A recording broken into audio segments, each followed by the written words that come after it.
Hi అండి. Welcome to Vamsi Siddhu vlogs. ఇవాళైతే మనం రొయ్యలు ఫ్రై చేసుకుంటున్నాము. ఈ ప్రాసెస్ అయితే చాలా సింపుల్‌గా ఉంటది అండ్ డిఫరెంట్‌గా కూడా ఉంటది. మామూలుగా అయితే అందరూ రొయ్యలు ఉడకబెట్టకుండా చేసేస్తారు కదా! మనం ఈరోజు రొయ్యలు ఉడకబెట్టేసి ఫ్రై చేసుకుంటున్నాము. ఒక్కసారి ఇలా ట్రై చేయండి. పిల్లలైతే చాలా ఇష్టంగా తింటారు. పిల్లలైనా, పెద్దలైనా చాలా సింపుల్ అండ్ టేస్టీగా రొయ్యలు ఫ్రై తింటారు. ప్రాసెస్ అయితే చూసేద్దామా? నేనైతే హాఫ్ కేజీ రొయ్యలు తీసుకున్నాను.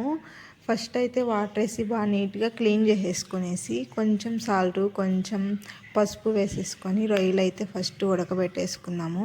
రొయ్యలు ఉడుకుతుండగానే మీడియం సైజ్ పెద్ద ఆనియన్ ఒకటి, మీడియం సైజ్ పెద్ద టమోటా ఒకటి వేసుకుందాము. టమోటాలు ఎక్కువ వేస్తే తీయగా ఉంటుంది, అందుకనేసి ఒక్క టమోటా అయితే చాలు. 2 మిర్చి, కొంచెం కొత్తిమీర, కొంచెం కరివేపాకు అన్నీ ఈ లోపల రొయ్యలు ఉడికే లోపల మనం కట్ చేసి పక్కన పెట్టేసుకుందాము. చూడండి, రొయ్యలు అయితే బాగా ఉడికిపోయాయి.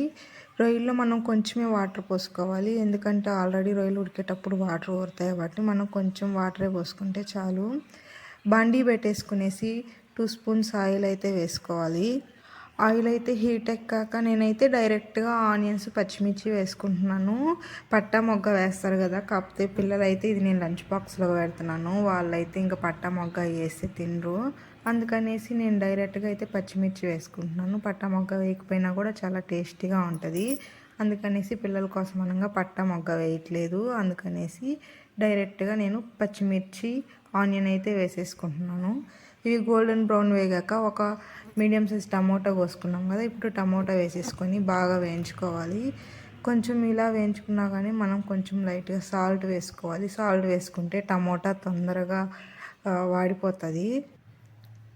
మనం ఇలా సాల్ట్ వేసుకున్నప్పుడు టమోటా అయితే వాడుతూ ఉంటుంది కదా, బాగా మెత్తగా అయ్యాక మనం ఫ్రెష్ అల్లం వెల్లుల్లి పేస్ట్ వేసుకోవాలి. ఒక 2 స్పూన్స్ అల్లం వెల్లుల్లి పేస్ట్ వేసుకున్నాము. ఎక్కువ అవసరం లేదు, ఫ్రైకే కదా. కొంచెం ఒక 2 స్పూన్స్ అల్లం వెల్లుల్లి పేస్ట్ వేసేసుకొని ఇలా బాగా వేసుకోవాలి. ఆయిల్ పైకి తేలేదాకా బాగా అల్లం వెల్లుల్లి పేస్ట్ అయితే బాగా వేయించుకోవాలి. ఇలా అల్లం పేస్ట్ అయితే వేగిపోయాక కొంచెం పసుపు వేసుకుంటున్నాము, ఎక్కువ వద్దు. ఇందాక మనం ఉడకబెట్టేటప్పుడు వేసుకున్నాం కాబట్టి లైట్గా పసుపు. ఇంకా అంతా వేగిపోయాక ఒక 2 స్పూన్స్ కారం మీ స్పైసీనెస్కి తగినట్టు వేసుకోండి. పిల్లలకైతే కొంచెం తక్కువ వేసుకోండి, పెద్దవాళ్ళు తినేపైతే కొంచెం స్పైసీగా వేసుకోండి. ఇందాక మనం రొయ్యలు ఉడకబెట్టుకున్నాం కదా, ఇప్పుడు ఆ వాటితో సహా దీంట్లో వేసేసుకోవాలి. బాగా రొయ్యల ముక్కలకి మసాలా అంతా పడేదాకా బాగా కలుపుకునేసి ఒక 10 నుంచి 15 నిమిషాల వరకు మూత పెట్టేయాలి. ఆ వాటర్ అంతా ఇనికిపోయే వరకు మూత పెట్టేయాలి. చూడండి, బాగా నీళ్ళు అయితే వినికిపోయాయి. బాగా ఆయిల్ కూడా చూడండి, బాగా వాటర్ అంతా తేలిపోయేసి బాగా నూనెలో తేలుతూ ఉంది ఆయిల్ అయితే. ఈ వాటర్ అయితే పూర్తిగా ఇనికిపోవాలి, అప్పుడైతే కూర టేస్ట్గా ఉంటుంది. మనమైతే ముందుగా రొయ్యలు అయితే ఉడకబెట్టుకుంటున్నాం కదా, నీచు వాసన ఏం లేకుండా ఫ్రెష్గా బాగుంటాయి. మనం కానీ ఉడకబెట్టుకోకపోతే నీచు వాసన వస్తుంది కదా, అందుకనేసి నేను ఎప్పుడు చేసిన రొయ్యలు అయితే ఇలా ఉడకబెట్టేసే చేసుకుంటాను.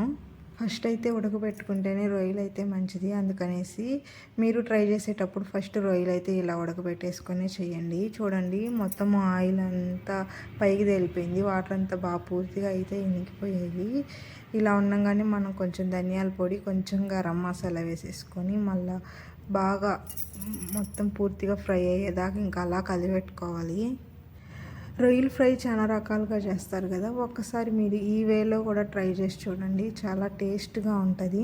ఇంక పూర్తిగా అయితే అయిపోయింది. కొంచెం కరివేపాకు, కొంచెం కొత్తిమీర అయితే ఇప్పుడు వేసుకుంటున్నాము. కరివేపాకు ఫస్టే వేయకూడదు, ఇప్పుడు వేస్తే ఆ ఫ్లేవర్ కూడా బాగా తెలుస్తుంది. ఇంకా కొత్తిమీర వేసేసుకునేసి బాగా ఫ్రై చేసేసుకొని కలిపెట్టుకోవడమే. కొత్తిమీర వేసాక ఒక 2 నిమిషాలు బాగా ఫ్రై చేసేసుకోవాలి. ఇంకా స్టవ్ ఆపేసుకోవడమే. ఇంక సింపుల్ అండ్ టేస్టీ రొయ్యల్ ఫ్రై రెడీ. వీడియో కానీ నచ్చితే లైక్ చేసి సబ్స్క్రైబ్ చేసుకోండి. మీరు ఒక్కసారి ట్రై చేసి కామెంట్ చేసేయండి.